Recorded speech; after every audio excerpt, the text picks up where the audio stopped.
Right now, almost two-thirds of Americans are overweight, and by 2030, more than half our population may be clinically obese. Childhood obesity has tripled, and most of them will grow up to be overweight as well.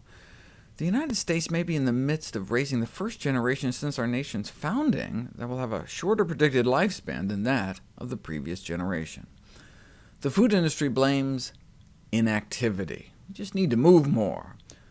But what is the role of exercise in the treatment of obesity?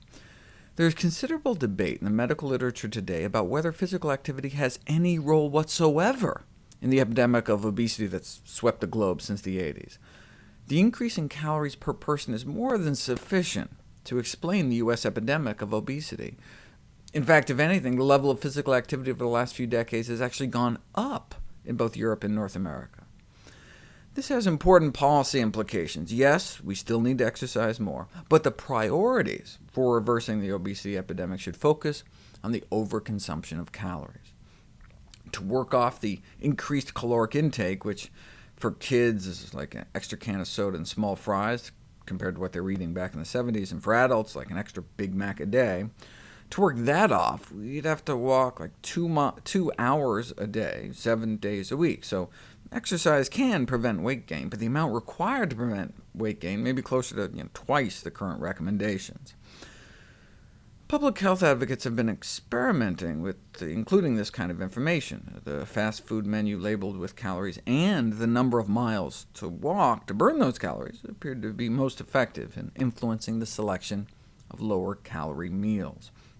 Now, exercise alone may have a small effect, and that small effect can make a big difference on a population scale. A 1% decrease in BMI nationwide might prevent millions of cases of diabetes and heart disease, thousands of cases of cancer. But why don't we lose more weight from exercise?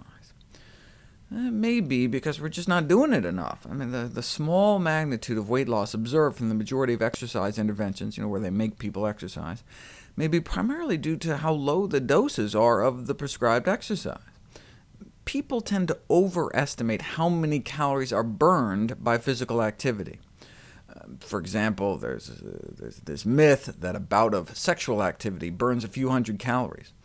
So hey, you could get a side of fries with that.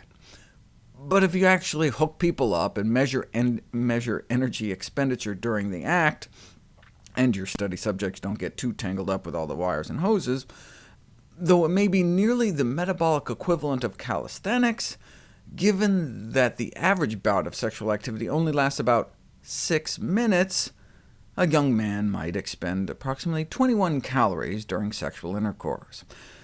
Of course, he would have spent roughly one-third that just lying around watching TV, just basal metabolism. So the incremental benefit is plausibly on the order of 14 calories. So maybe we could have like one fry with that.